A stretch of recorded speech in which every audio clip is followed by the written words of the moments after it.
قرآن کے اندر بھی اللہ رب العزت نے اپنی اس ایک سورت کی فضیلت کو بیان کیا ہے۔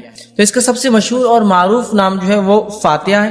فاتحہ کا معنی ہوتا ہے کھولنا، اسی سے لفظ افتتاح یا فتح آتا ہے، مطلب لوگوں کو داخلے کا موقع ملا، شروعات ہوئی، یا پھر افتتاح کسی چیز کی اوپننگ کو عام زبان میں کہا جاتا ہے۔ تو چونکہ قرآن اس سے شروع ہوتا ہے اسی لیے اس کو فاتحۃ الکتاب بھی کہتے ہیں، قرآن کو شروع کرنے والی سورت، یا قرآن کو کھولتے ہی سب سے پہلی جس سورت پہ انسان کی نظر پڑتی ہے وہ سورۃ الفاتحہ ہے۔ تو یہ اس کا سب سے مشہور اور معروف نام ہے سورۃ الفاتحہ، اور میں سمجھتا ہوں اس سے بہت ساری چیزیں لوگ فاتحہ کے تعلق سے جو ہے بہت ساری چیزیں ہم دیکھتے ہیں سماج میں ہوتی ہیں۔ بہرحال انشاءاللہ موقع ملا تو آگے اس کے تعلق سے رکھیں۔ تو سورۃ الفاتحہ کا سب سے مشہور اور معروف نام خود فاتحہ ہے، اس لیے کہ قرآن اس سے شروع ہوتا ہے۔ اسی طرح اس کا دوسرا مشہور اور معروف نام ہے وہ ہے ام الکتاب، کتاب کی ماں، کتاب کی اصل۔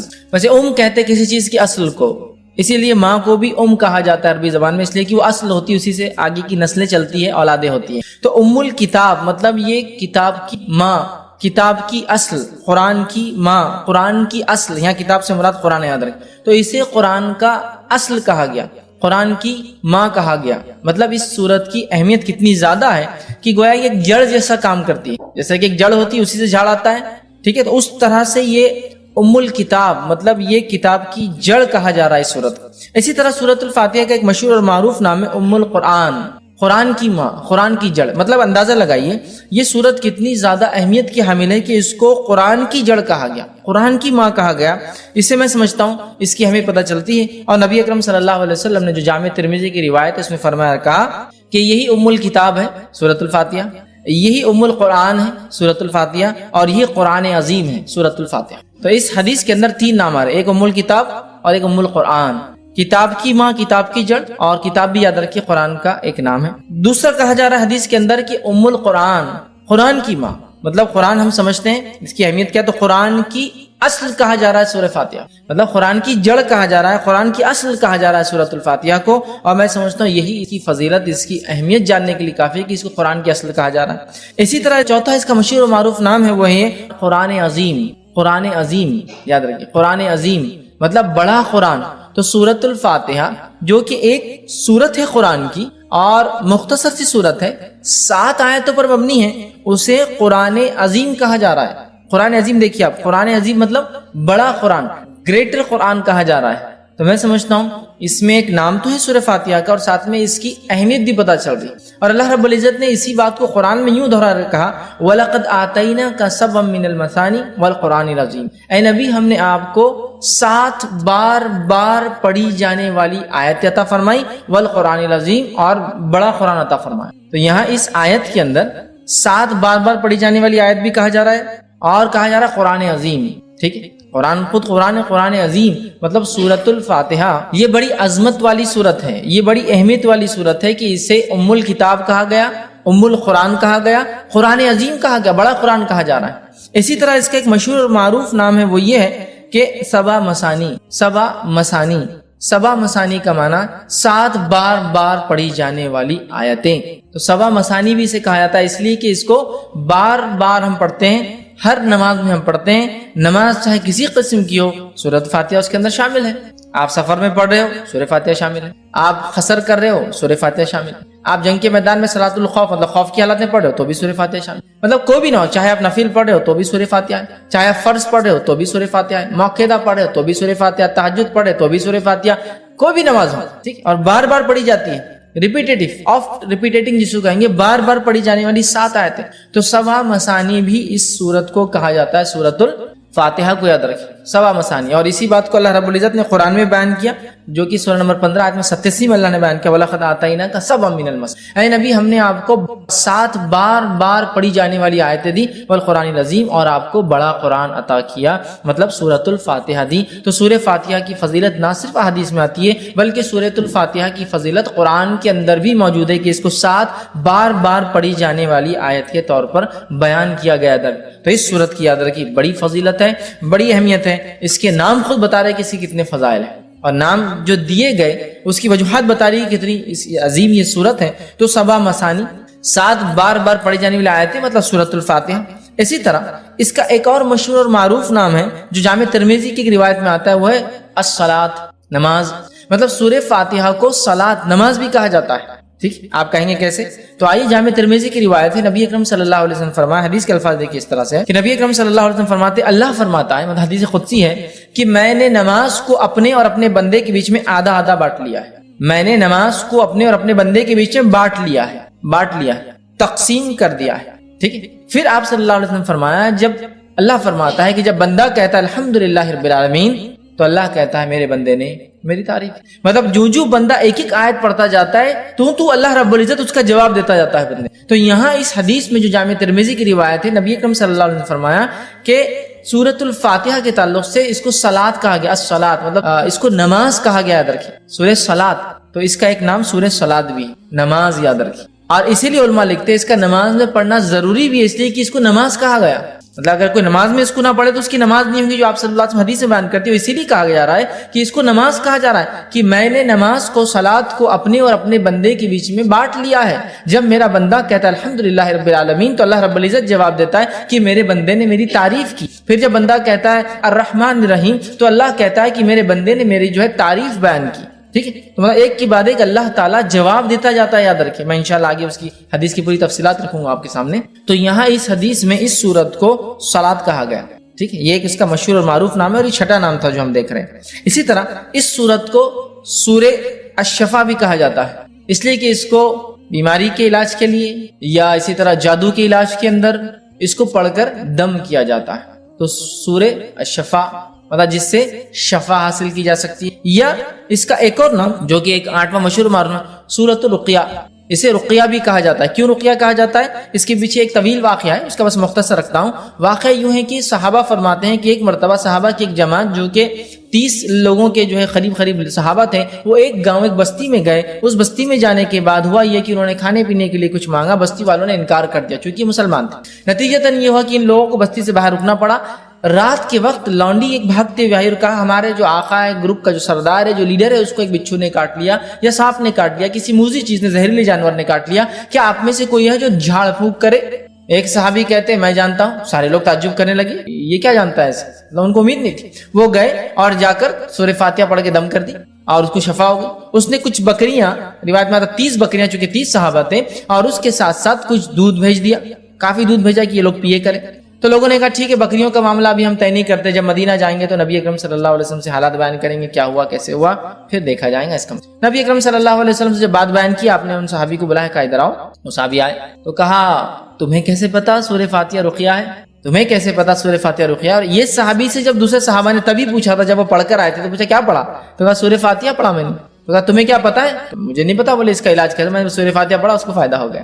تو یہاں نبی اکرم صلی اللہ علیہ وسلم دیکھیے حدیث کے اندر الفاظ ہے کہ کہا تمہیں کیسے پتا چلا کہ یہ سورت رقیہ ہے، پڑھ ریمیڈی ہے، دم کی جانے والی چیز. تو اوپر آ رہا کیور ہے، شفا ہے، رقیہ ہے، ریمیڈی ہے، دم کرنے والی چیز ہے. تو سورۃ الفاتحہ کی فضیلت بھی بہرحال آ رہی ہے اور اس کا نام بھی بہرحال اس کا پتہ چل رہا ہے. تو سورہ جس کو کہیں گے شفا یا شافیہ، یا اسی طرح سورہ رقیہ، مطلب وہ سورت جس کو پڑھ کر دم کیا جاتا ہے. اسی طرح اس کا ایک مشہور اور معروف نام ہے الحمد. سورۃ الفاتحہ کا ایک معروف نام ہے الحمد. ٹھیک، چونکہ عموماً ہم دیکھتے ہیں بہت ساری صورتوں کو ہم ان کے اصل نام سے نہیں پہچانتے ہیں بلکہ ان کی ابتدا سے پہچانتے ہیں. سورہ تبارک الذی ہے نا، سورہ تبارک الذی، مطلب ہم اس کو اصل نام سے وہ نہیں کرتے ہیں. سورہ ملک، سورہ تبارک الذی. ٹھیک ہے، سورہ قل، مطلب عمومی اعتبار سے قل بولے تو قل اللہ احد ہوتا ہے نا. تو اس طرح سے ہم نام دیتے ہیں، لیکن اس کا نام اگر دیکھا جائے تو الحمد بھی ایک مشہور نام ہے. جیسا کہ علم ترا، سورہ فیل، لیکن علم ترا سے مشہور ہے. تو ویسا سورہ الحمد ہے نا، الحمد یہ بھی اس کا ایک نام ہے.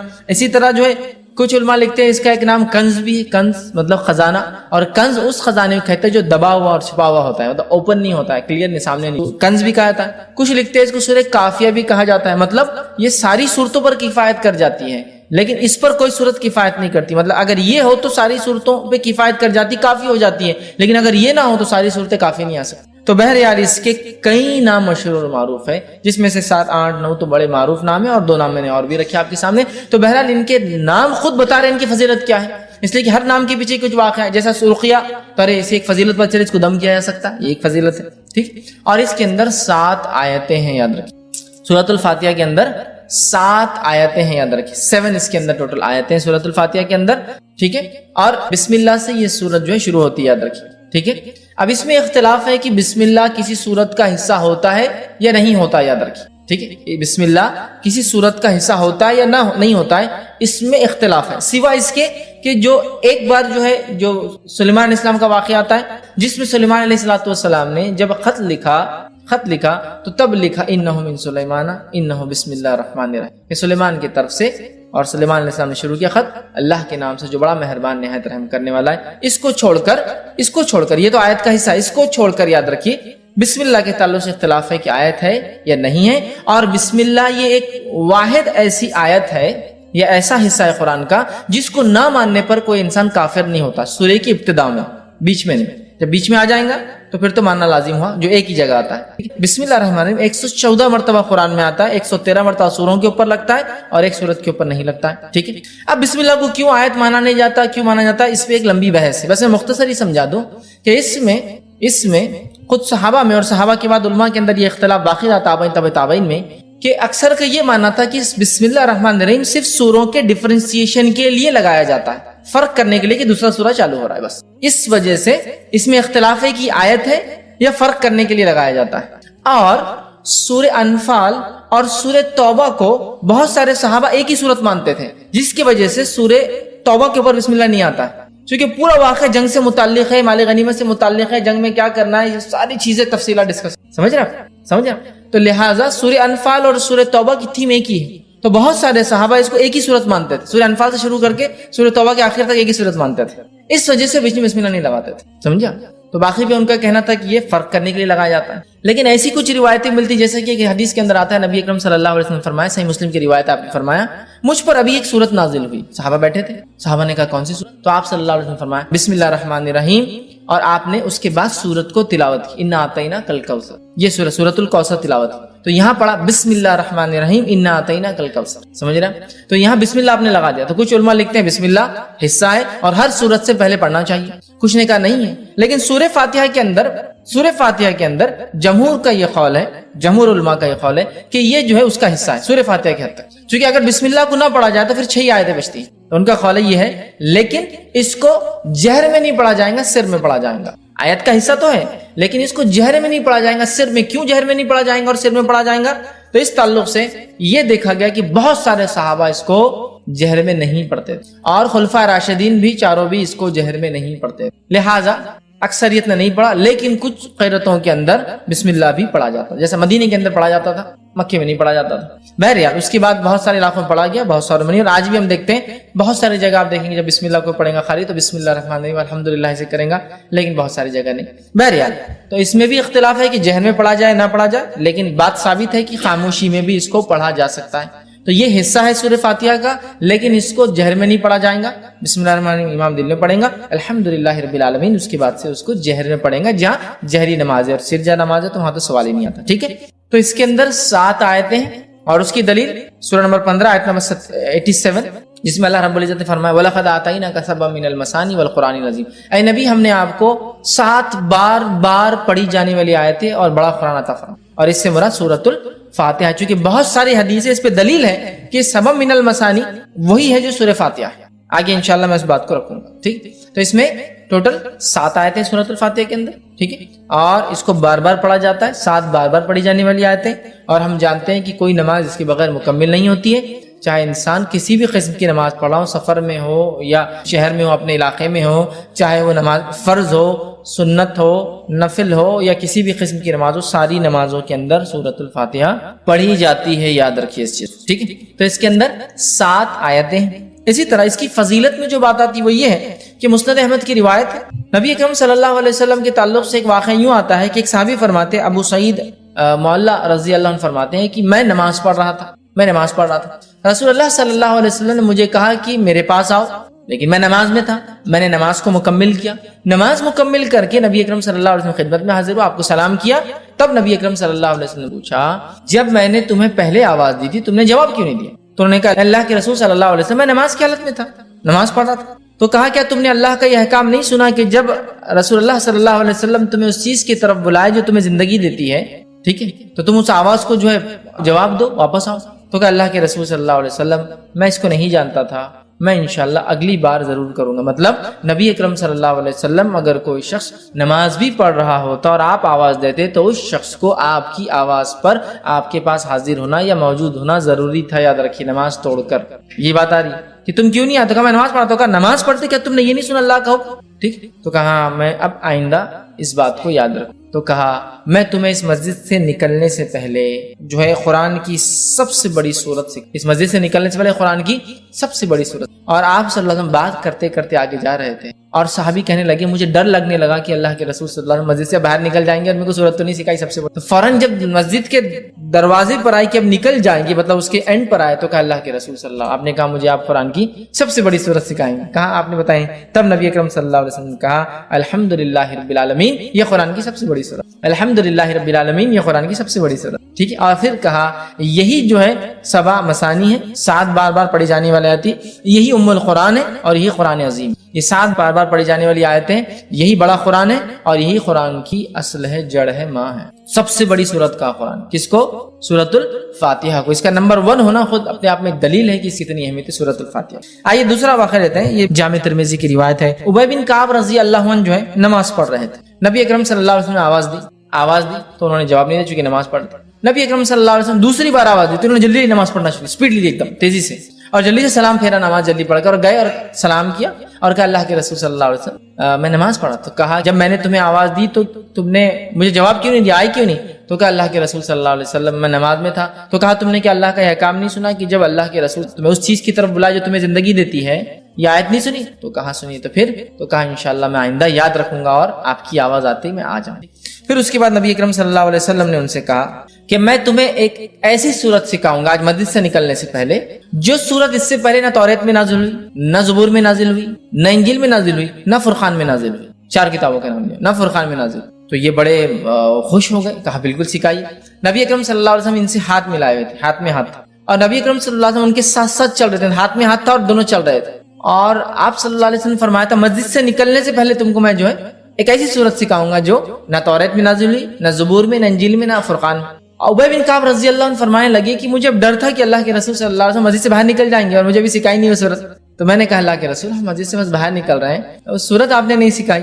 تب نبی اکرم صلی اللہ علیہ وسلم نے ان کو فرمایا کہا قسم ہے اس ذات کی جس کے ہاتھ میں میری جان ہے، وہ سورۃ الفاتحہ. الحمدللہ سورۃ الفاتحہ یہ وہ سورت ہے قرآن کی جو اس سے پہلے نہ توریت میں نازل ہوئی، نہ زبور میں نازل ہوئی، نہ انجیل میں نازل ہوئی، اور نہ ہی فرقان میں آپ نے کہا قرآن میں اب ہو گئی ہے، اس سے پہلے کبھی نازل نہیں ہوئی. ایک روایت میں اس طرح کے الفاظ آتے ہیں کہ ایک آواز نبی اکرم صلی اللہ علیہ وسلم ایک مرتبہ سنی. جبرائیل علیہ السلام سے پوچھا یہ آواز کیسی تھی؟ تو کہا آج جنت کا ایک ایسا دروازہ کھولا گیا، آج آسمان کا ایک ایسا دروازہ کھولا گیا جو اس سے پہلے کبھی نہیں کھولا گیا تھا، اور فرشتے سورۃ الفاتحہ لے کر، مطلب اسپیشل آئے، اسپیشل فرشتے آئے، اسپیشل ہوئی ساری چیز، سمجھے، جو دروازہ اس سے پہلے کبھی نہیں کھلا. تو سورۃ الفاتحہ ایک ایسی سورت ہے جو اس سے پہلے کسی امت کو نہیں دی، یہ اس کی فضیلت ہے، کسی امت کو نہیں دی گئی. یہ سب سے بڑی سورت ہے قرآن کی، کسی امت کو، کسی قوم کو، کسی نبی کو، کسی کو یہ سورت نہیں دی گئی، سورۃ الفاتحہ.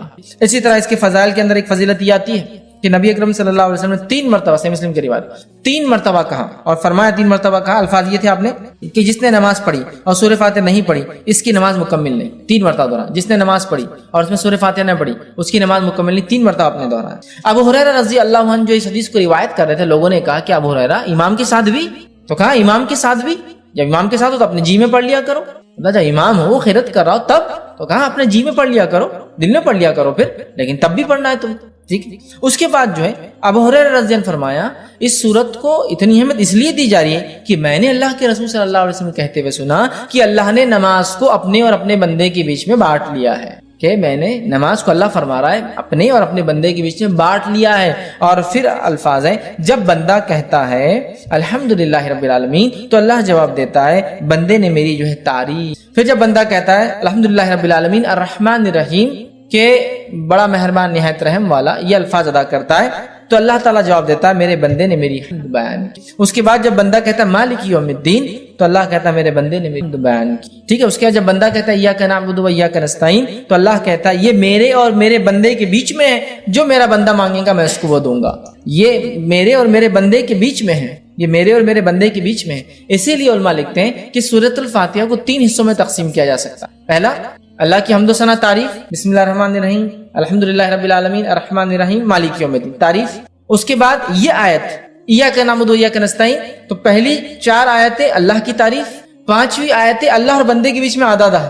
حدیث کے الفاظ بھی یہ میرے بندے اور میرے بیچ میں ہے، اور میرے بندے نے جو مانگا میں اسے بیچ میں. تو علماء لکھتے ہیں بیچ میں، مطلب اس میں دونوں باتیں. اے اللہ ہم تیری ہی عبادت کرتے ہیں اور تجھی سے مدد طلب کرتے ہیں. آدھی آیت اللہ کے لیے، آدھی بندے کے لیے ہوئی. اپنا تیری عبادت کرتے ہیں، تجھی سے مدد طلب کرتے ہیں. ٹھیک ہے. اہدنا الصراط المستقیم صراط الذین انعمت علیہم غیر المغضوب علیہم ولا الضالین، یہ پورا بندہ دعا کر رہا ہے. تو پہلی 4 آیتیں اللہ کی تعریف، 5ویں آیتیں بندے اور اللہ کے بیچ میں، اور باقی کی 2 آیتیں بندے نے اپنی دعا کی. 3 حصوں میں تقسیم کرتے ہیں، اللہ کی حمد و ثنا، اللہ اور بندے کے بیچ، اور بندے نے اپنی بیچ. ٹھیک. تو یہاں اللہ کہتا ہے یہ میرے اور میرے بندے کے بیچ میں ہے، میرے بندے کو وہ دوں گا جو اس نے خواہش کی ہے، جو اس نے مانگا ہے.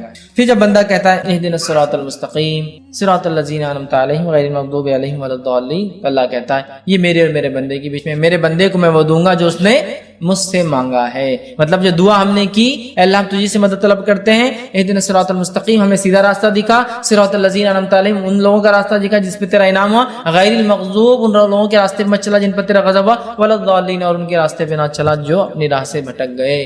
آمین ہم کہتے ہیں. تو بندہ اللہ کہتا ہے میرے بندے نے جو مانگا میں اسے. ٹھیک ہے. تو اسی لیے اس کا پڑھنا ابو ہریرہ رضی اللہ عنہ فرماتے ضروری نماز میں. کیوں؟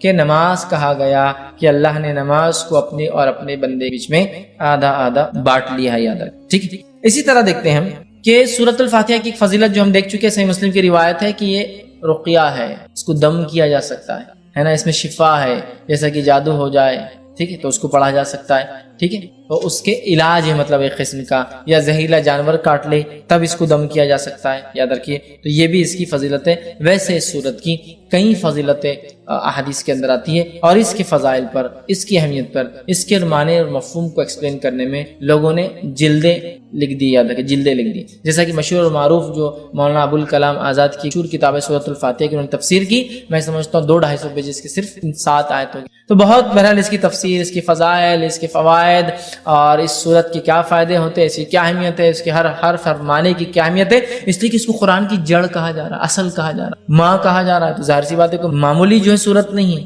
یہ معمولی چیز نہیں، قرآن عظیم کہا جا رہا ہے، معمولی بات نہیں. 7 بار بار پڑھی جانے لے آتے معمولی نہیں، نماز میں پڑھنا ضروری معمولی نہیں ہے. ٹھیک ہے. بہرحال یہ چند فضائل تھے جو میں نے آپ کے سامنے رکھی. آئیے اب چند باتیں اس کے معنی کے تعلق سے 7 آیتوں کو ہم مختصر دیکھتے ہیں. اللہ تعالیٰ فرماتا ہے بسم اللہ الرحمن الرحیم، اللہ کے نام سے جو بڑا مہربان نہایت رحم کرنے والا ہے. میں سمجھتا ہوں بسم اللہ الرحمن الرحیم کیا ہے، اس کی کیا فضائل ہے، اس کے کیا فوائد ہیں، اس کی کیا ثمرات ہیں، اس سے کیا کیا ہو سکتا ہے، میں سمجھتا ہوں آپ سب جانتے ہیں. اگر کسی انسان کو کچھ نہ سمجھتا ہو، کچھ نہ آتا ہو، اور کسی کام کی شروعات کرتا ہو، تو بس بسم اللہ الرحمن الرحیم پڑھ لے. نبی اکرم صلی اللہ علیہ وسلم حدیث سے فرماتے جب کھاؤ تو بسم اللہ پڑھو، ہے نا. جب کسی چیز کو کھولو تو بسم اللہ پڑھو، جب کسی چیز کو ڈالو، پانی اگر مشکی سے ڈالے تو بسم اللہ پڑھو، چیزوں پر ڈھاکو تو بسم اللہ پڑھو، دروازے کھولو تو بسم اللہ پڑھو، دروازے بند کرو تب بسم اللہ پڑھو. ہے نا.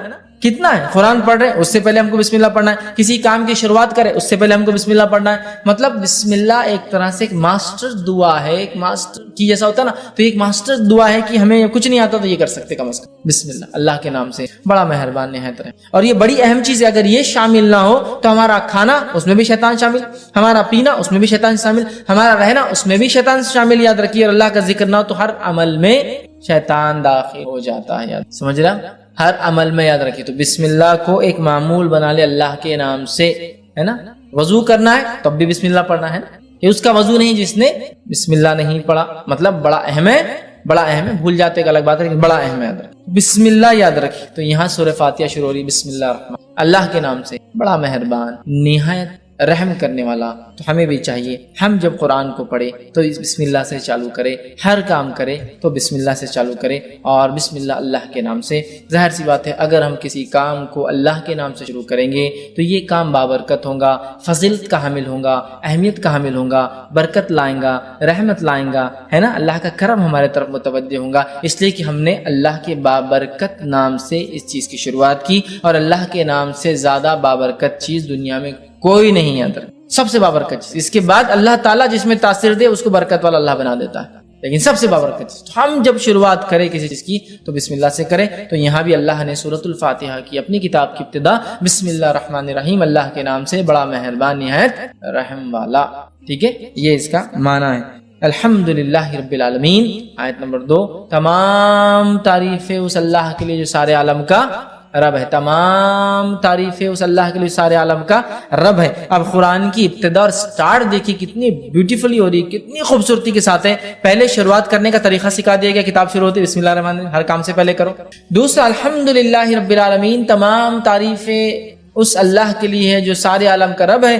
تعریف حمد کرنے یا حمد کسی کی جائے تو وہ صرف اللہ کی ذات ہے، یہ بتا دیا گیا. اور اللہ رب العزت کون ہے، انٹروڈکشن بھی آ جا رہا ہے دوسری آیت کے اندر. الحمدللہ رب العالمین، تمام تعریفیں اس اللہ کے لیے ہے جو سارے عالم کا رب ہے. مطلب اللہ تعالیٰ کوئی لوکل، علاقائی، ٹرائبل یا ریجنل گاڈ نہیں ہے. جس رب کی ہم تعریف کر رہے ہیں وہ رب سارے عالم کا رب ہے جس کی ہم تعریف. سارے عالم، سارے عالم، عالم جو کچھ وجود میں ہے، سب عالم جو کچھ وجود میں، سب عالم میں. تو تمام تعریفیں اس اللہ کے لیے جو سارے عالم کا، تمام چیزیں جو وجود میں لائی ہے اس نے، ان سب کا رب ہے. سمجھ رہا؟ الحمدللہ، تمام تعریف. اور الحمدللہ کا معنی شکر کے اس میں نہیں لینا چاہیے. حالانکہ حمد میں شکر شامل ہے لیکن شکر میں حمد شامل نہیں ہے. کیوں کہہ رہا ہوں میں؟ جنرلی اردو اسپیکنگ میں کیا ہوتا ہے ہمارے پاس، الحمدللہ کا معنی کیا لیتے ہیں ہم لوگ؟ اللہ کا شکر ہے. اب پرابلم کیا ہوتی ہے، حمد میں شکر شامل ہے لیکن شکر میں حمد شامل نہیں ہے. سمجھ رہے آپ؟ جیسا کہ اگر میں کہہ رہا ہوں شکریہ بھائی صاحب آپ نے میرا کام کیا، لیکن ضروری ہے میں اس کی تعریف کروں، میں پسند بھی نہیں کرتا ہوں اس کو، نہیں شکریہ تو ادا کرتا. حمد میں شکر شامل ہے، شکر میں ہم شامل نہیں ہے. اگر ہم اردو زبان کے اعتبار سے اس کا معنی اللہ کا شکر ہے، جیسا کہ لوگ کھانا کھاتے ڈکارائی تو الحمدللہ پڑھتے ہیں، اس کے علاوہ بہت کم پڑھتے ہیں. حالانکہ الحمدللہ کے تعلق سے اس کی فضیلت ہے، لا الہ الا اللہ افضل الذکر، الحمدللہ افضل الدعاء. حدیث کے الفاظ، افضل الدعاء، سب سے افضل دعا الحمدللہ، سب سے افضل دعا الحمدللہ. تو بہرحال اس کا معنی تمام تعریفیں، تمام شکر اللہ کے لیے نہیں ہے، تمام تعریف. چونکہ شکر کے اندر حمد شامل نہیں ہوتی، حمد میں شکر شامل ہے، تو ہم اس کو تمام تعریفیں لے. اللہ کا شکر یہ معنی مت لے، ورنہ اللہ کا شکر معنی میں لیں گے تو پھر صرف اچھائی پہ بولنا پڑے گا. اگر کوئی خیر ہم کو نظر نہ آیا تو ہم اس پہ الحمدللہ کیوں بولیں گے؟ الحمدللہ کیوں بولیں گے؟ جیسا کہ کوئی پیدا ہو گیا کسی گھر میں، بچہ پیدا ہوا تو کیا بولتے ہیں لوگ؟ الحمدللہ اللہ نے مجھے اولاد عطا کی. لیکن اگر کسی گھر میں کوئی مر گیا اور آپ نے کہہ دیا الحمدللہ تو آپ گئے. کیوں؟ کہ معنی کیا اس میں لیا جا رہا ہے؟ تمام شکر، شکر.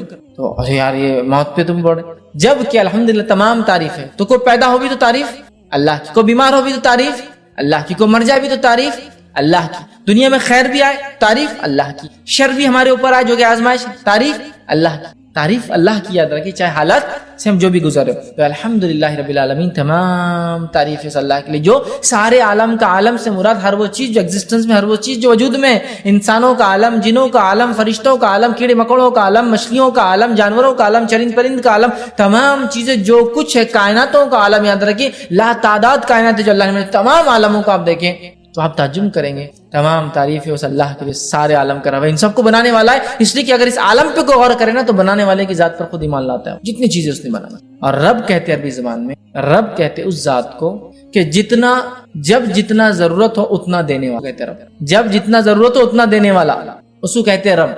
بچہ ماں کی پیٹ میں ہے، جب جتنی ضرورت ہے اس کو وہاں دینے والا. ماں کی پیٹ سے نکل کے دنیا میں آ گیا، جب جتنی ضرورت ہے اس کو وہ چیز دینے والا. جو جو اس کی چیزیں ضرورت کی وہ چیزیں اس فراہم کر دے رہا ہے. سمجھ رہا؟ تو یہ ہوتا ہے رب، جو جب جتنا جیسے ضرورت ہو اتنا دینے والا. سمجھ رہے؟ نہ زیادہ نہ کم، جتنی آپ کو ضرورت ہے. تو الحمدللہ رب العالمین، تمام تعریف اس اللہ کے لیے ہے جو سارے عالم کا رب ہے. یاد رکھیے. اور عالم میں کیا کہوں، اگر ایک انسان رب کا انکار کرتا ہے، اگر عالم پہ بھی غور کرے تو رب پر ایمان لائے گا کہ نہیں بنانے والا ہے، اور اس نے ہر چیز کو اتنا دیا جتنی اس کو ضرورت تھی. یہ بڑی بات. تو قرآن کی ابتدا ایک یونیورسل میسج کے ساتھ ہو رہی ہے کہ یہ کتاب اس رب کی طرف سے آئی ہے جو سارے عالم کا رب ہے. یہ کوئی local God, regional God, tribal God کی بات نہیں ہو رہی. یہ ایک ایسے ڈیٹی کی، ایک ایسے پالن کرتا رچیتا کی بات ہو رہی ہے. یہ ایسے خالق کی بات ہو رہی، بنانے والے کی، جو سارے عالم کا بنانے والا. سمجھ؟ تمام تعریفیں اس اللہ کے جو سارے عالم. اللہ سب کا رب ہے، یہ کوئی صرف مسلمانوں کا رب نہیں. یہ میسج سورہ فاتحہ شروع ہوتی ہے، اللہ تعالیٰ نے کنوے کر دیا. اور سارے عالم کا کوئی علاقہ یا کوئی ایریا، کوئی ریس، کوئی قوم کا بھی نہیں. یاد رکھیے کہ یہ قوم کا ہے، وہ قوم کا ہے، سارے عالم کا رب. یاد ہے جو کچھ وجود میں اللہ ان کا رب ہے. الحمدللہ الرحمن الرحیم، بڑا مہربان نہایت رحم کرنے والا، یاد رکھیے. اب بڑا مہربان، نہایت رحم کرنے والا، اس کا کیا معنی ہے؟ اس کے تعلق سے ایک مشہور روایت ہے، جامع ترمذی کی حدیث ہے، اور حدیث کے الفاظ ہیں کہ اللہ تعالیٰ فرماتا ہے کہ میں اللہ رحمان نے رحم کو پیدا کیا. رحم سمجھتے ہیں؟ یوٹرس، بچے دانی، ماں کے پیٹ میں جو حصہ ہوتا ہے، جو ایک بچے کے لیے سب سے محفوظ جگہ ہوتی ہے، یاد رکھیں، سب سے محفوظ رحم. اللہ فرماتا میں نے رحم کو پیدا کیا اور اسی سے اپنا نام رحمان رکھا.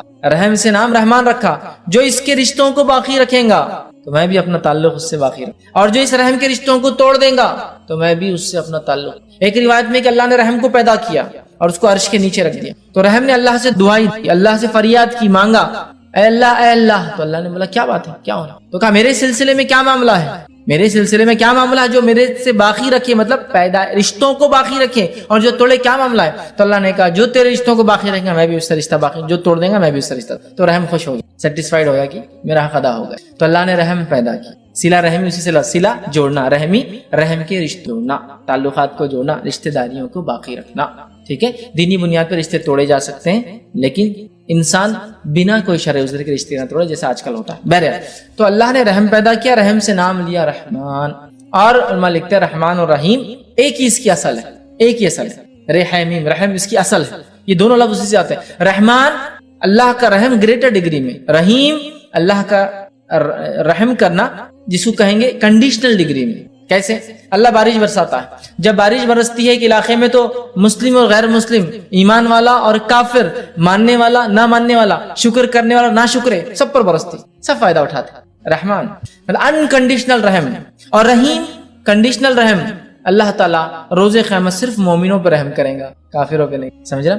تو رحمان گریٹر ڈگری میں رحم، کوئی اس کے لمٹ نہیں ہے. انسان کتنا ہی کفر کرے اللہ سے، اللہ معاف کرتے رہتا ہے. رحیم آخرت میں صرف اللہ تعالیٰ مومنوں پہ رحیم ہے، کافروں پر رحم نہیں کرنے والا. یہ معنی. الرحمن رحیم، بڑا مہربان، نہایت رحم والا. اور رحمان اللہ کا یہ ایک ذاتی نام بھی ہے. اور اللہ تعالیٰ نے اللہ کے بعد، سمجھ لیجیے، اللہ کے بعد جس نام کو خود کے لیے لیا ہے وہ رحمان ہی، یاد رکھیے، ہے نا. الرحمن علم القرآن، خلید اللہ عبید الرحمن، چاہے اسے اللہ کو چاہے رحمان کو. یہاں کا رحمان رحمان نے، تو اللہ کے علاوہ کوئی نام اگر اللہ نے اپنے لیے استعمال کیا قرآن میں تو رحمان، تو بڑا اہم نام ہے. جس کو کہیں گے اگر اللہ کے نام یہ نگینے ہیں ایک تاج کے، تو اللہ سب سے بڑا ہے، تو رحمان اس کے بعد والا ہے. سمجھ رہا؟ تو رحمان اس کے ذاتی نام بھی ہے، رحیم صفتی نام بھی ہے. رحمان بہت رحم کرنے والا اور بڑا مہربان، سب کے لیے نہایت رحم کرنے والا مومنوں آخرت میں. تو اسی لیے کچھ علماء لکھتے ہیں رحمان دنیا کے اعتبار سے، رحیم آخرت کے اعتبار سے مومنوں کے لیے. صرف اللہ تعالیٰ کافر اور مشرک پہ رحم نہیں کرنے والا، اللہ تعالیٰ منافقوں پر، فاسق اور فاجروں پر رحم نہیں کرنے والا. یہ الگ بات ہے کہ جو کافر کفر اور شرک پہ مرے وہ تو ہمیشہ جہنم میں جلیں، کوئی رحم نہیں ہوگا. باقی لوگ جو فاسق فاجر تھے اپنے گناہوں کی سزا بھگت کر آ جائیں گے. تو رحم صرف ان پر جو ایمان کے تقاضوں کو پورا کر کے گیا تھا. سمجھ رہے ہیں؟ اور رحمان سب پر. تو اسی لیے علماء لکھتے ہیں رحمان دنیا کے اعتبار سے، رحیم آخرت کے اعتبار سے. اور اللہ رب العزت نے اس بات کو یوں بھی قرآن نے فرمایا، سورہ نمبر 33 آیت میں 43 کے اندر کہا وَكَانَ بِالْمُؤْمِنِينَ رَحِيمًا، اور اللہ تو مومنوں کے لیے رحم کرنے والا، مومنوں کے لیے رحم کرنے والا، دوسروں کے لیے. لیکن رحمان ساری انسانیت کے لیے. اس بات کو ہم یاد رکھیں. ٹھیک. تو رحمان نے مالک روز جزا کا، بدلے کے دن کا مالک، قیامت. اب کیا اللہ کے علاوہ کیا کوئی اور مالک ہے؟ اللہ یہ کیوں کہہ رہا قیامت کے روز کا مالک؟ تو دنیا کا مالک ہے، آخرت کا مالک. لیکن دنیا میں کہیں نہ کہیں کسی نہ کسی بنیاد پر ہم چھوٹے ہی ایک دم، جس کو بنی اللہ کے مقابلے میں تو یہ دعویٰ کچھ بھی مان، لیکن کہیں نہ کہیں دعوے دار ہوتے، یہ میرا ہے، وہ میرا ہے، میں یہاں کا بادشاہ ہوں، وہ وہاں کے مالک ہے نا، یہ فلاں کے مالک ہے. کچھ نہ کچھ ملکیت ہوتی ہے نا ہماری. لیکن آخرت میں کچھ بھی نہیں ہوگا. ہم ٹیسٹ سے گزر چکے، جو کچھ دیا گیا آخرت میں صرف اور صرف ہر چیز اللہ تعالیٰ کی. تو مالک یوم الدین روز جزا کا، اس کا ایک قرأت یہ ملک یوم الدین، بادشاہ روز جزا کا، مالک روز جزا کا. دونوں کا معنی ہے، دونوں کا معنی ہے کہ بادشاہ مالک بھی ہوتا ہے. سمجھ رہا؟ اور مالک تو اللہ کی ایک صفت بھی یاد رکھی، الملک. تو بادشاہ روز جزا کا، تو مالک یوم الدین روز جزا کا مالک. روز جزا کا مطلب قیامت کے دن کا مالک. ٹھیک. اور مالک یہ معنی کو اگر ہم سمجھ گئے نا، مالک کی ملکیت کیا ہوتی ہے. جیسا کہ ایک آدمی شرک کرتا ہے تو وہ کیا کر رہا ہے ایکچولی؟ مالک اللہ رب العزت کی ملکیت میں کسی کو ایڈ کر رہا ہے لا کر، جبکہ اللہ اکیلا مالک ہے. بنانے والے نے اگر کوئی چیز بنائی تو کیا وہ پسند کریں گا اس کے گھر کے اندر کوئی اور آ کے اس کی باؤنڈری کے اندر کچھ بنائے؟ اللہ تعالیٰ بھی، بادشاہ بھی پسند نہیں کرتا اس کی ملکیت میں کوئی آئے، اور مالک بھی پسند نہیں کرتا اس کی ملکیت میں کوئی آئے. تو بادشاہ ہے روز. آخرت میں قیامت کے دن کا اللہ تعالیٰ مالک یوم الدین وہ دن جس دن ترازو قائم ہوگا، وہ دن جس دن لوگوں کا انصاف ہوگا، وہ دن جس دن لوگوں کے اچھے اور برے اعمال کے اعتبار سے فیصلے ہوں گے، وہ دن جس دن لوگوں نے جو اچھا کیا ان کو اس کا بدلہ، جنہوں نے برا کیا ان کو ان کے بدلے دیے جائیں گے، اس دن کا اللہ تعالیٰ مالک ہے۔ اور اس تعلق سے ایک روایت آتی ہے، صحیح بخاری اور صحیح مسلم کی روایت ہے، قیامت کے دن زمین اور آسمان اللہ تعالیٰ کے سیدھے ہاتھ میں لپٹے اور اللہ تعالیٰ ایک آواز لگائیں گا، اور آواز اس طرح سے ہوں گی، انا الملک، آج میں بادشاہ ہوں، این الملوک الارض، کہاں ہے دنیا کے وہ بادشاہ، این الجبارون و این المتکبر، کہاں ہے وہ دنیا کے بادشاہ جو ظلم اور زیادتی اور جبر کرتے اپنے لوگوں پر، اور کہاں ہے وہ جو تکبر کیا کرتے۔ اللہ آواز دیں گا، یاد رکھیں۔ لہٰذا تکبر کرنا بہت خطرناک بات ہے، خاص طور سے جب آدمی کو اللہ مال دولت یا پوزیشن یا سلطنت یا ملکیت دے، اس لیے کہ اللہ آواز دیں گا، کہاں ہے دنیا کی بادشاہ، آج میں بادشاہ ہوں، آج کوئی دوسرا بادشاہ نہیں، کسی کی بادشاہت نہیں چلیں گے، آج میں بادشاہ ہوں۔ کہاں ہے دنیا کے بادشاہ، اللہ ان کو، کہاں ہے جو جبر و زیادتی کرتے، کہاں ہے وہ لوگ جو تکبر کرتے ہیں۔ تو اللہ تعالیٰ یاد رکھیے بدلے کے دن کا مالک ہے۔ اور اللہ رب العزت نے سورہ غافر سورہ نمبر 40 آیت نمبر 16 میں فرمایا، لمن الملک اليوم للہ الواحد، آج کس کے لیے ملکیت ہے، صرف اس ایک اللہ کے لیے جو واحد ہے اور قہار۔ سمجھ رہے ہیں؟ تو آج قیامت کے روز کسی کی ملکیت نہیں ہوگی، اور زمین و آسمان اللہ کے سیدھے ہاتھ میں ہوں گے، یاد رکھیں۔ اور اللہ تعالیٰ کہیں گا کہاں ہے دنیا کی بات، آج میں بادشاہ۔ سمجھ رہے ہیں بات کو؟ لہٰذا اللہ بادشاہ ہے، روز جزا کا، بدلے کے دن کا، جس دن جس نے جو دنیا میں کیا تھا اس کو اس کے بدلے چکائے جائیں گے، حساب اور کتاب ہوگا اس ڈگری اور اس لیول تک کہ ایک بکری جس کو ہوں گے اس کو کسی سینگ والی بکری نے مارا ہوگا تو بغیر سینگ والی کو سینگ دیا جائے گا، وہ اس بکری کو ماریں گے جس نے دنیا مارا تھا اور ان کا معاملہ ختم کر۔ صحیح مسلم۔ اس دن کا اللہ تعالیٰ جو ہے مالک ہے، مالک یوم الدین۔ پھر اللہ نے فرمایا ایاک نعبد و ایاک، اے اللہ ہم تیری ہی عبادت کرتے ہیں اور تجھی سے ہی مدد طلب کرتے ہیں۔ اے اللہ ہم تیری بھی عبادت کرتے ہیں اور تجھ سے بھی مدد طلب کرتے نہیں ہیں، تیری ہی، صرف اور صرف اے اللہ تیری عبادت اور تجھی سے مدد طلب کرتے۔ اگر اتنی بات بھی ایک بندہ سمجھ جائے نا، ایک مومن بندہ، تو انشاءاللہ کم از کم مسلمان شرک نہیں کریں گے۔ حالت یہ ہے کہ ہم اس صورت کو پڑھتے ہیں، کتنی بار پڑھتے ہیں؟ خالی فرض نمازیں جو لوگ پڑھتے ہیں، خالی فرض تو 17 بار ہو جاتی ہے، فجر کی 2 رکعت، ظہر کی 4 رکعت، عصر کی 4 رکعت، مغرب کی 3 رکعت، عشاء کی 4 رکعت، 17 دفعے پڑھ رہا ہے اس کو۔ ایاک نعبد و ایاک نستعین، اے اللہ ہم تیری ہی عبادت کر اور تجھی سے ہی مدد طلب کر، تیری بھی نہیں، تیری ہی۔ سمجھ رہا ہوں؟ جیسا کہ مثال کے لیے اگر میں کسی سے کہوں، میں اپنے بھائی سے کہہ رہا ہوں، میں اپنی والدہ سے کہہ رہا ہوں، ٹھیک، کہ میں آپ سے بھی محبت کروں، اور ایک ہے میں آپ سے ہی محبت کروں۔ جب آپ سے ہی کہہ رہا ہوں تو اس کا مطلب کوئی اور شریک نہیں اس محبت، اور آپ سے بھی کہہ رہا ہوں تو مطلب بہت لوگ شریک۔ تو یہاں جو صیغہ ہے تیری ہی عبادت کرتے، تجھی سے ہی مدد طلب کرتے، تیرے علاوہ کسی کی عبادت نہیں کرتے اور تیرے علاوہ کسی سے مدد طلب نہیں کرتے کسی بھی قسم، یہ معنی ہے۔ اور اس آیت کو ہم دیکھیں تو پہلی 4 آیتیں اللہ کی تعریف حمد و ثنا تھی، یہ آیت 2 حصوں میں تقسیم، یہ آیت 2 حصوں میں تقسیم، آدھی بندے اللہ کے لیے، آدھی بندے کے لیے، اور بندہ اس کے بعد اپنی باتیں رکھ رہا ہے، تجھی سے مدد طلب کرتے، کیا طلب کرتے؟ آگے دعا بھی اللہ ہی سکھا رہا ہے۔ سبحان اللہ۔ سورۃ الفاتحہ ایک خوبصورت صرف اللہ کی حمد و ثنا اور دعا نہیں ہے، بلکہ یہ بہترین اپنے آپ میں ایک مکمل دعا ایک بندے کے لیے جو اس کو زندگی جینے کے لیے چاہیے، اور جو دعا اللہ نے اس میں سکھا، اگر اس دعا پہ ہم مکمل کھڑے اتر گئے تو دنیا کی اور آخرت کی کامیابی ہمارے لیے، یاد رکھیں انشاءاللہ۔ تیری ہی عبادت کرتے ہیں، تیرے ساتھ کسی کو ذرہ برابر بھی ہم شریک نہیں کرتے ہیں کسی بھی چیز میں، نہ تیری عبادت میں، نہ تیرے اسماء و صفات میں، اور نہ ہی تیری مطلب جس کو کہیں گے رب ہونے کے اندر، نہ تیرے نام اور جو ہے صفات کے اندر، اور نہ ہی تیری عبادت کے اندر، کسی بھی اس میں ذرہ برابر بھی کسی کو شریک نہیں، کیونکہ اللہ اس کو پسند نہیں۔ سمجھ رہا بات؟ تو اللہ تیری ہی عبادت کرتے ہیں، تجھے سے ہی مدد طلب کرتے ہیں، اور کیا اس کے بعد مدد طلب کر رہے ہیں، کیا دعا ہم اللہ سے کر رہے ہیں؟ اللہ تعالیٰ نے خود وہ دعا بھی سکھا دی۔ تو ایاک نعبد و ایاک نستعین اہدنا الصراط المستقیم، اے اللہ ہمیں سیدھے راستے پر چلا، اے اللہ ہمیں سیدھے راستے پہ چلا۔ صراط کہتے ہیں راستہ، مستقیم سیدھا راستہ، اے اللہ ہمیں سیدھے راستے پہ چلا۔ اب سیدھے راستے کی ہم دعا کرتے ہیں اہدنا الصراط المستقیم، اب یہ سیدھے راستے میں ہم کیسے چل پائیں گے بتائیے مجھے؟ اہدنا الصراط المستقیم، سیدھا راستہ دکھا۔ یہ سیدھا راستہ کیا ہے؟ میں جو راستے مجھے وہی سیدھا لگ رہا ہے، آپ جو راستے آپ کو وہ سیدھا لگ رہا ہے، دنیا کا ہر انسان جس راستے اس کو لگا وہی طریقہ، وہی سیدھا راستہ ہے۔ کون بتائیں گا سیدھا راستہ کیا ہے؟ میں شرک بدعت کر رہا ہوں مسلمان کہہ کے اپنے آپ کو صراط مستقیم پہ ہوں، سب کو باقی گمراہ سمجھ رہا ہوں، ہے نا؟ میرا حال یہ ہے کہ میں شرک کر رہا ہوں اور صراط مستقیم بھی سمجھ رہا ہوں، آپ سب کو گمراہ کہہ رہا ہوں۔ آپ کا حال یہ، آپ بھی کچھ تو بھی نیا کر رہے ہیں، اپنے آپ کو صراط مستقیم۔ منافق کا حال یہ کہ منافق بھی دل میں کفر رکھ رہے، ظاہر ایمان کا بتا رہے، اور وہ بھی سمجھ رہے سیدھے راستے۔ تو ہمیں سیدھا راستہ دکھا، اسٹریٹ پاتھ، سیدھا راستہ، صراط مستقیم پہ ہم کیسے قائم رہیں گے؟ اس تعلق سے ایک جامع ترمذی کی بڑی بہترین جو ہے روایت ہے وہ میں آپ کے سامنے رکھتا ہوں کہ صراط مستقیم کیا ہے۔ جامع ترمذی کی روایت ہے، نبی اکرم صلی اللہ علیہ وسلم فرماتے ہیں اللہ تعالیٰ تمہارے لیے ایک مثال دیتا ہے، مطلب حدیث قدسی۔ پھر آپ نے فرمایا مثال ایک سیدھے راستے کی، صراط مستقیم مثال ایک سیدھے راستے کی ہے، سیدھا راستہ ہے اور اس راستے کے دونوں جانب دیواریں کھڑی ہوئی، کیا ہے؟ والز، دیواریں، ان دیواروں کے اندر دروازے ہیں، ان دروازوں پر پردے لگے ہوئے، دیواروں میں دروازے ہیں، دروازوں پر پردے لگے ہوئے، اور ایک انسان، ایک آواز دینے والا سامنے، جو راستے کے سامنے ایک دروازہ ہے، مطلب راستہ جا رہا وہاں ایک دروازہ ہے، اس کے سامنے راستے پہ نیچے کھڑے کا آواز ہے، لوگوں میری طرف آؤ، اے لوگوں میری طرف، اور دوسرا ایک کھڑا ہوا ہے جو آواز دینے والا، وہ اوپر کھڑا ہے، مطلب دروازے کے اندر ایک کھڑا ہے، ایک اوپر کھڑا ہے۔ جب کوئی انسان اس سیدھے راستے پہ چلتے چلتے وہ پردہ ہٹانے کی کوشش کرتا ہے، وہ جو دروازوں پہ پردے ہیں نا، ہٹانے کی کوشش کرتا ہے، اوپر والا آواز دیتا ہے، اے بندے اس طرف مت جانا ورنہ تو اس سے گزر جائیں گا، اے شخص تجھ پہ ہلاکت ہو، اس پردے کو مت ہٹانا ورنہ تو اس سے گزر جائیں گا۔ پھر آپ نے فرمایا یہ سیدھا راستہ صراط مستقیم، یہ اسٹریٹ جو راستے کی بات صراط مستقیم، اس کے دونوں جانب جو دو دیواریں اللہ کی حدود ہے، لمیٹیشنز ہے، اس کے باہر بھی نہیں، اس کے باہر بھی نہیں، اس کے بیچ میں چلنا ہے، ود ان دس باؤنڈریز، یہ لمیٹیشنز ہے۔ اس میں جو دروازے بنے ہوئے تھے یہ اللہ کی حرام کردہ چیزیں ہے، اس پہ جو پردے لگے تھے تم کو بتا دیا گیا کہ یہ حرام ہے، بتا دیا گیا حرام ہے، جانا نہیں۔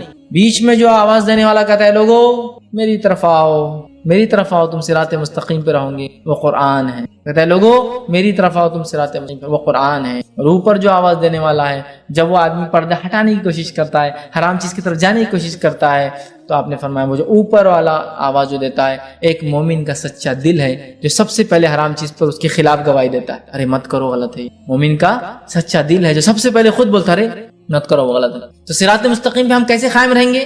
امت مسلمہ صراط مستقیم پہ کیسے قائم رہیں گی؟ قرآن کے ذریعے میرے بھائی۔ اب قرآن کو چھوڑ کے باقی سب طریقوں پہ انسان چلیں گا تو کیا صراط مستقیم پہ قائم رہیں گا؟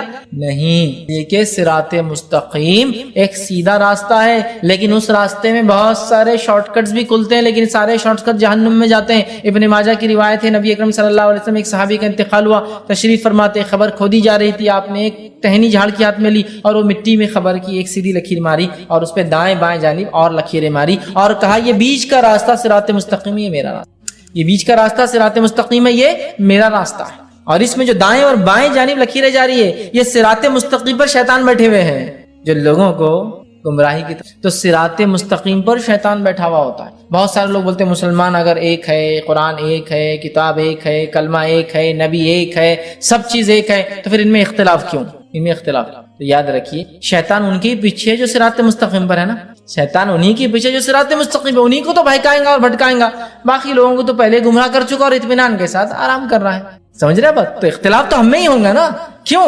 اس لیے ہم صراط مستقیم پہ اور شیطان ہی نہیں چاہتا، سمجھا؟ تو سیدھی جو صراط مستقیم ہے نا، اسٹریٹ پاتھ، یہ راستہ ایسا نہیں ہے کہ بالکل آپ اس پہ ایک بار آ گئے تو زندگی بھر اہدنا الصراط المستقیم، اے اللہ ہم سیدھی راستے چلا۔ تو کوئی ایک آدمی جب اسلام قبول کر لیا اپنے آپ سے سوال کر سکتا کیا میں سیدھے راستے پہ نہیں ہوں؟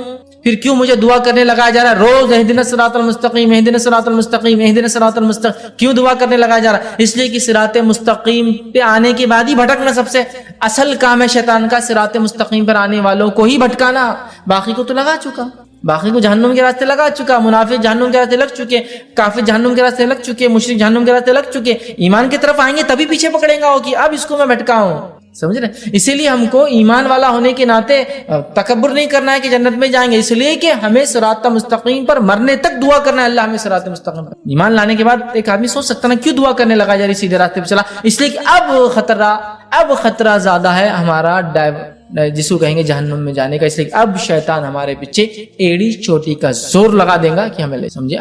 اور جہاں وہ شرک نہیں کرا سکیں گے تو چھوٹے چھوٹے گناہ کرا کے خوش رہیں گا۔ نبی اکرم صلی اللہ علیہ وسلم نے فرمایا کہ اب اس علاقے میں، عرب کے علاقے میں شیطان مایوس ہو چکا ہے کہ اس کی کبھی عبادت ہوگی، اب مایوس ہو گیا، اب نہیں، لیکن وہ تم سے چھوٹے چھوٹے گناہ کروائیں گا جن کو تم معمولی سمجھ کرو گے اور وہ اس میں خوش ہو جائے، سیٹسفائیڈ ہو جائے۔ تو جہاں اب شرک نہیں ہو سکتا وہاں صغائر کر کے سیٹسفائیڈ ہے وہ، جہاں وہ شرک کروا سکتا تو پہلے ہی اٹیک کر۔ اس لیے ہم کو ہر روز سکھایا جا رہا ہے اے اللہ ہمیں سیدھے راستے پہ چلا، سیدھے راستے، کیوں کہ صراط مستقیم سے بھٹکانے کے لیے شیاطین بیٹھے۔ اہدنا الصراط، اے اللہ ہم سیدھے راستے چلا، صراط الذین انعمت علیہم، اس راستے پر چلا جن پر تیرا انعام ہوا، جن پر تیرا انعام ہوا، یاد رکھ، جن پہ تیرا انعام ہوا، تیری نعمتیں تو نے برسائی، جو تیرے پسندیدہ بندے تھے، انعام ان پہ ہوں گے نا اللہ کے جو پسندیدہ بندے تھے، تو اہدنا الصراط، سیدھے راستے پہ چلا۔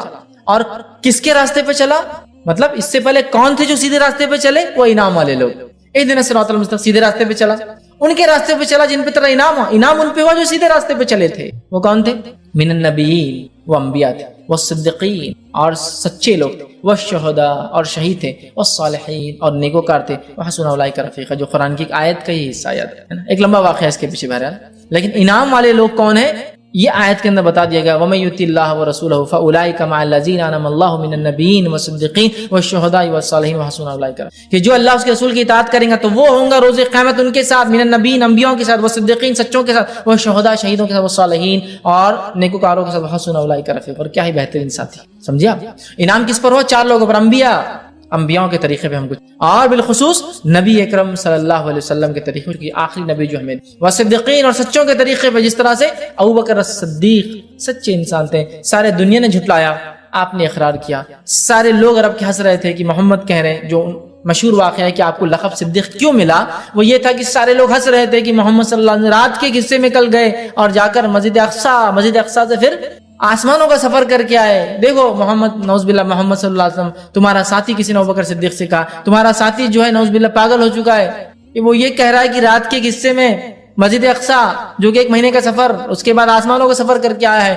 ابوبکر صدیق رضی اللہ عنہ نے کہا کیا محمد صلی اللہ علیہ وسلم یہ بات کہہ رہے؟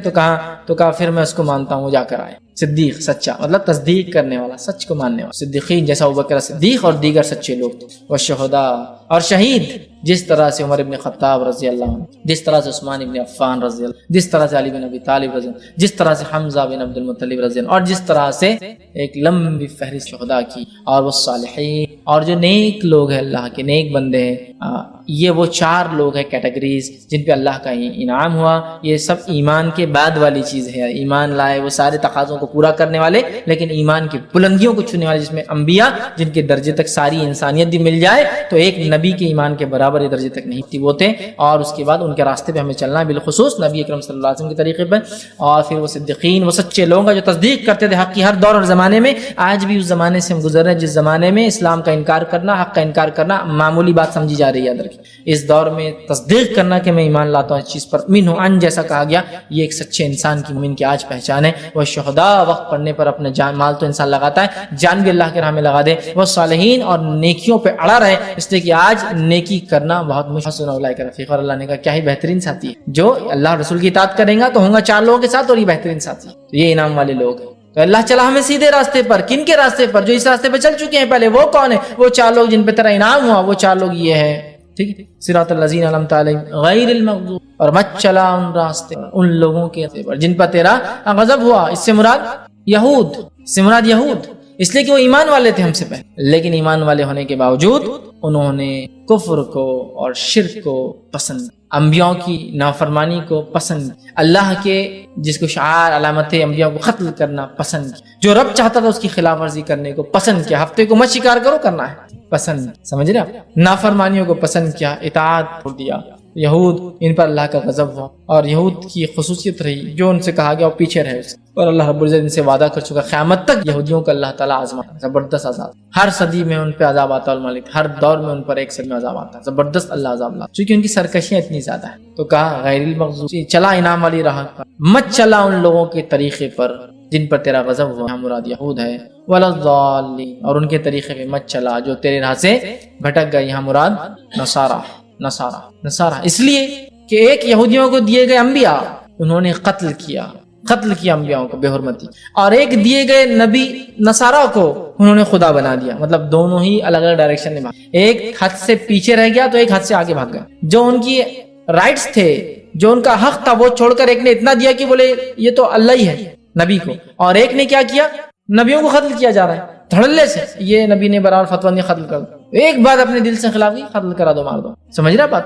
تو بہرحال یہود نے انبیاء کو قتل کیا، معمولی سمجھا، اور نصارہ نے جو نبی ان کو دیے گئے عیسیٰ علیہ السلام خدا بنا دیا لے جا کر. گاڈ یا ون ود گاڈ، جو بھی بولیے، خدا یا خدا کے ساتھ ایک بنا دیا. ہم نے دونوں سے پناہ مانگی کہ مغضوب والے راستے بھی نہیں چلنا ہے اور ظالم والے. تو ہم کو ایک طرح سے اللہ رب العزت نے ایک گائیڈ لائنز دے دیا، سب سے منیمم دعا بتا دی کیا ہے کہ ہمیں کیا کرنا ہے، سیدھے راستے پر چلنا ہے، انعام والوں کے طریقے پہ چلنا ہے، اور 2 لوگوں کے طریقے سے بچنا ہے. اگر اتنا ہم سمجھنے، اس لیے میں نے کہا دنیا اور آخرت کی کامیابی اس دعا کے اندر شامل، کہ ہم نے سمجھ لیا کہ ہمیں کیا کرنا ہے، سیدھے راستے پہ چلنا ہے، قرآن جو بتاتا ہے. ہمیں ان لوگوں کے راستے پہ چلنا جن پر انعام ہو، انبیاء کے طریقے، بالخصوص محمد صلی اللہ علیہ وسلم کے طریقے پہ، اور اس کا صدیقین، شہداء، صالحین کے طریقے پہ چلنا ہے. یہ کر لیا تو دنیا کی کامیابی، آخرت کی کامیابی ہو گئی. اور دو لوگوں کے راستے سے بچنا ہے، مطلب انہوں نے جو شر یا سرکشی یا برائی یا جو کام کیا وہ ہم کو نہیں کرنا ہے. بس اگر یہ نہیں کہ تو ہم خود بخود ان کے راستے پہ ہو جاتے ہیں. مطلب ایمان لانے کے بعد صراط مستقیم پہ اگر ہم ہیں اور اس کے بعد انعام والے لوگوں کے طریقے پہ چل رہے ہیں تو دو چیزوں سے بچنا ہے ہم کو. وہ کیا ہے؟ جس طرح سے یہود نے کام کیا جن پہ اللہ کا غضب ہوا اور ضالین نے کیا، اگر یہ کر لیتے ہیں انشاءاللہ عزیز تو ہم ان دونوں سے بچ گئے اور یہ لوگوں کے طریقے پہ چل گئے تو دنیا بھی کامیاب، آخرت بھی. ابھی انعام والوں کی راہ کیا ہے اور کیسی ہے؟ یہ صراط مستقیم کیا ہے؟ قرآن اب شروع ہو رہا ہے اس کے بعد، ہے نا، سورہ فاتحہ کے بعد الف لام میم ذالک شروع ہو رہا ہے کہ یہ ہے وہ صراط مستقیم جو اس حدیث کے اندر جامع ترمذی کے آگے قرآن جو بلاتا ہے لوگوں میری طرف آؤ، صراط مستقیم. یہ صراط مستقیم پہ قائم رہنے کا ایک ہی ذریعہ قرآن، دوسرا کوئی ذریعہ نہیں، کوئی کتاب نہیں، کوئی چیز. قرآن اے لوگوں میری طرف آؤ، اے لوگوں میری طرف، اور وہ صراط مستقیم وہی سیدھا راستہ. تو ہمیں قرآن کو تھامنا ہے. اگر اہدنا الصراط المستقیم ہم دعا کرتے ہیں تو صراط الذین انعمت علیہم، انعام والوں کی راہ. کیا انعام والوں کی راہ؟ کیا کیا انہوں نے؟ قرآن اٹھا لیجیے، سورہ بقرہ چالو ہو گیا، موسیٰ علیہ السلام کا واقعہ چالو ہو گیا. کیا کیا حرکتیں کی موسیٰ علیہ السلام کے ساتھ لوگوں نے. ہمیں وہ حرکتیں اپنے انبیاء، اپنے نبی کے ساتھ اور خاص طور سے محمد صلی اللہ علیہ وسلم کے ساتھ نہیں کرنا چاہیے، چونکہ ہم آخری امت ہے، لہٰذا دوسرے نبی کا تذکرہ اب ہمارے لیے وہ لائق اتباع نہیں ہے. محمد صلی اللہ علیہ وسلم طریقے پہ چلنا ہے. ہم نے کوئی بھی کام اس کے خلاف نہیں کرنا جس طرح سے وہ لوگوں نے اپنے انبیاء کو. ہمیں وہ کوئی حرکت، وہ کوئی کام، وہ کوئی خصلت، وہ کوئی کیریکٹر اپنے اندر نہیں پیدا کرنا ہے جو یہود کے اندر تھا، جس کے اللہ کا غضب ہوا ان پر. کوئی بھی چیز نہیں کرنا جو انہوں نے کیا، کسی بھی شکل میں انہوں نے کیا، ہمیں نہیں کرنا ہے. سمجھ رہے ہیں؟ ہمیں کچھ نہیں کرنا ہے، ورنہ پھر کیا ہوگا؟ نتیجہ وہی ہوگا. ہمیں جو ہے ہر وہ چیز کی خلاف ورزی کرنا ہے جو انہوں نے کیا، اس لیے کہ انہوں نے اپنی کتاب کی ہر وہ چیز کی خلاف ورزی کی جو ان کو کرنے کو کہا گیا تھا. معلوم ہے انہیں کہا جا رہا ہفتے ایک دن مت کرو شکار، تو کر رہے ہیں. ہمیں ان کی مخالفت کر. نبی اکرم صلی اللہ علیہ وسلم ساری زندگی یہودیوں کی مخالفت، حتیٰ کہ جب آپ مدینہ پہنچے، مدینہ پہنچنے کے بعد پوچھا کہ یہودی روزہ رکھتے ہیں 10 محرم کو، کیوں؟ تو کہا عید کا دن ہے، موسیٰ علیہ السلام کو اللہ نے آزادی دی تھی، فرعون کو غرق کیا تھا، بنی اسرائیل کے لیے خوشی کا دن، انڈیپینڈنس ڈے تھا، خوشی کا دن. تو نبی اکرم صلی اللہ علیہ وسلم نے کہا موسیٰ علیہ السلام پر ہمارا حق زیادہ ہے ان لوگوں سے، ہم بھی روزہ رکھیں. آپ نے اعلان کیا، یہود خوش ہو گئے کہ محمد صلی اللہ علیہ وسلم بھی روزہ رکھ رہے. مطلب مشرکین مکہ پر اور دیگر لوگوں پر، عربوں پر ایک دھاک جمیں گی کہ محمد وہ کر رہے ہیں جو ہم لوگ کرتے ہیں پہلے سے.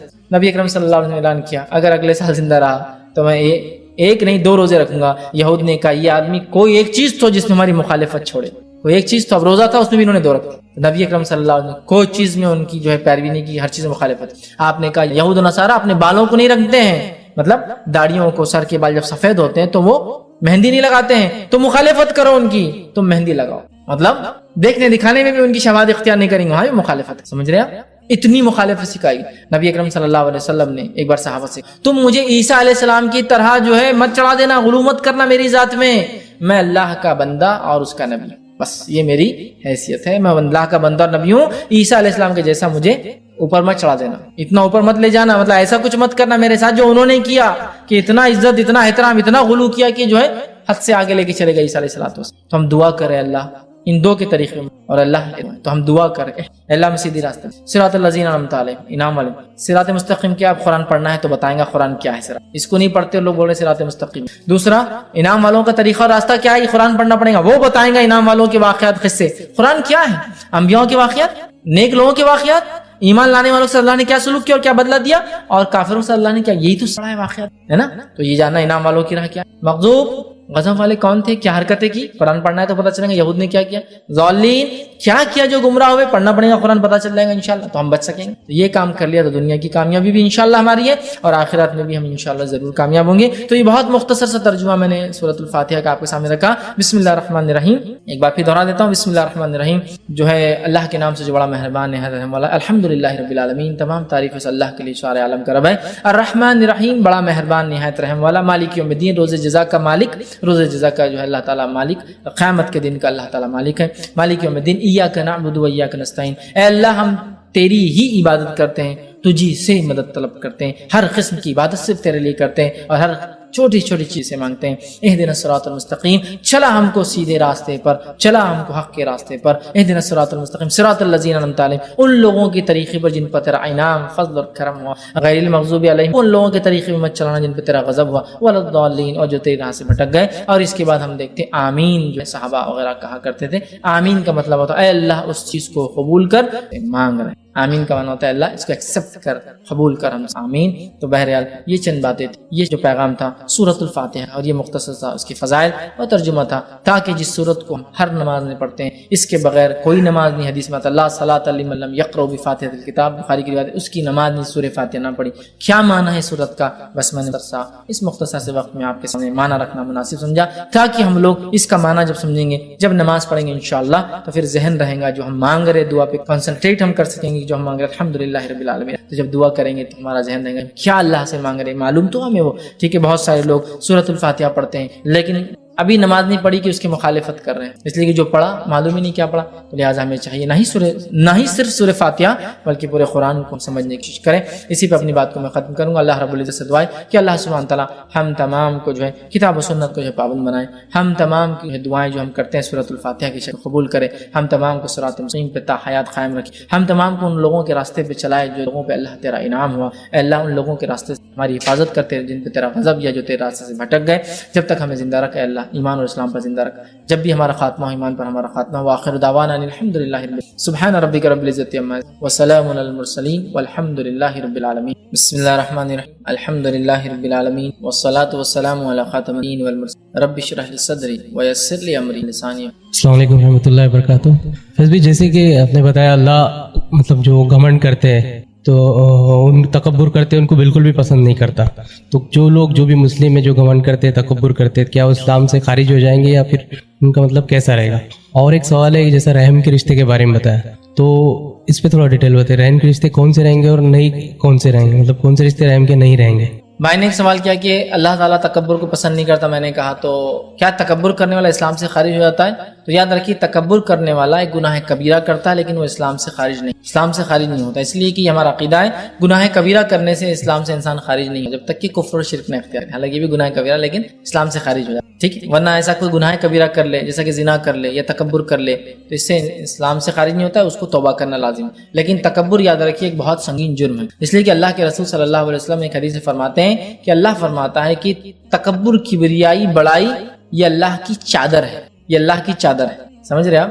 مطلب یہ اللہ کا حق ہے، اس کا اختیار ہے کہ وہی یہ کر سکتا ہے، جو یہ کریں گا تو اللہ تعالیٰ پھر اس کو نہیں چھوڑیں گا۔ ادھر کی تو کبریائی بڑائی تکبر یہ اللہ کی چادر ہے، اللہ کی چادر ہے، مطلب اگر کوئی تکبر کبریائی کر رہا تو اللہ کی چادر پہ ہاتھ ڈال رہا ہے، اس کا مطلب تو نہیں کر سکتا۔ اور متکبرین کے تعلق سے ہم جانتے ہیں حدیث میں آتا ہے ہم سے پچھلے لوگوں میں ایک شخص تھا جس نے اپنے بال جمائے، بڑے اچھے خوبصورت، اس کو اللہ نے خوبصورت بال دیے جمائے اور بڑا اچھا لباس پہنا اور اترا کے 2 چادریں باندھ کے اچھے بال اترا کے چلنے لگا، اکڑ کے اترانے والی چال میں تکبر کر رہا ہے، تو اللہ تعالیٰ نے اس کو زمین میں دھسا دیا۔ اور انسان 2 ہی چیزوں پہ تکبر کرتا ہے، جو پہنا ہے اور دکھتا کیسا ہے نا، تو بال اس نے جمائے تھے اس کو اس پہ تکبر تھا، کپڑے اس نے 2 چادریں پہنی تھی بڑا اس کو تکبر تھا، اور اکڑ کے چل رہا تھا اللہ نے زمین میں دھسا دیا۔ اور ایک روایت میں قیامت تک وہ زمین میں دھستا رہے گا، ابھی بھی دھس رہا ہے کہیں تکبر کی وجہ۔ اسی طرح حدیث میں آتا ہے کہ متکبرین کو اللہ کے رسول صلی اللہ علیہ وسلم فرماتے ہیں کہ روز قیامت چونٹیاں بنا دی جائیں گے، تکبر کرے تھے نا بڑا اپنے آپ کو سمجھتے تھے، چونٹیاں بنائیں گے اور پھر ان کو جہنم کا عذاب دیا جائے گا، چھوٹا چھوٹا بنا کے ذلیل کرنے کے لیے ان کو چھوٹا بنا اینٹس، سمجھے؟ تو تکبر گناہ کبیرہ ہے،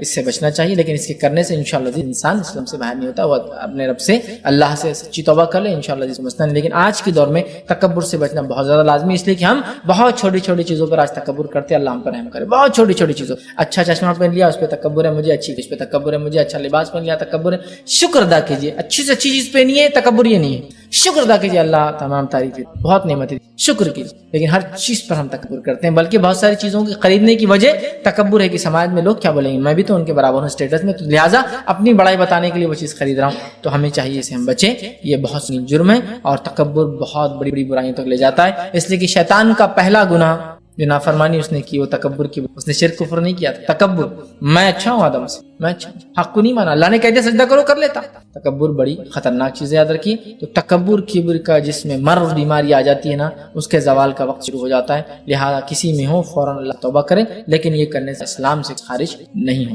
بھائی کا دوسرا سوال تھا کہ جو میں نے کہا رحم کے جو رشتے ہوتے ہیں یہ کون سے ہوتے ہیں، اسے وضاحت کروں۔ دیکھیے رحم کے جو رشتے ہوتے ہیں یہ وہ رشتے ہیں جو پیدائش کی بنیاد پر آپ قائم کرتے ہیں یا آپ سے قائم ہوتے ہیں، جیسا کہ آپ پیدا ہوئے، ٹھیک ہے، تو پیدا ہونے کی وجہ سے جس سے پیدا ہوئے وہ عورت آپ کی ماں ہوگی، وہ آدمی آپ کا والد ہوگا، پھر اس کے رشتہ دار، اس کے بھائی، اس کے والد، آپ کے دادا، آپ کے چاچا، پھر ان کے بھائی، ان کے والدین، آپ کے نانا نانی اور ماما، ٹھیک ہے، یہ پھر ان کی بہنیں آپ کی پھوپھی، پھر ان کی بہنیں آپ کی آپ کی خالہ, سمجھ, یہ ہو گئے رحم کے رشتے ہم پیدائش سے لاتے ہیں. ویسے رشتوں کی جو ہے 3 قسمیں ہوتی ہیں, 3 قسمیں ہوتی ہیں عام زبان. ایک تو حقیقی وہ رشتے جو ہم پیدائش سے لے کر آتے ہیں, پیدائش سے لے کر آتے ہیں, ہے نا, ماں باپ, دادا دادی, نانا نانی, خالہ پھوپھی ماموں, ہے نا, تایا اور چاچا, یہ رشتے پیدائش سے ہم لاتے ہیں. اور بھی ان سے ریلیٹڈ جتنے بھی ہوں گے یہ پیدائش سے لاتے ہیں.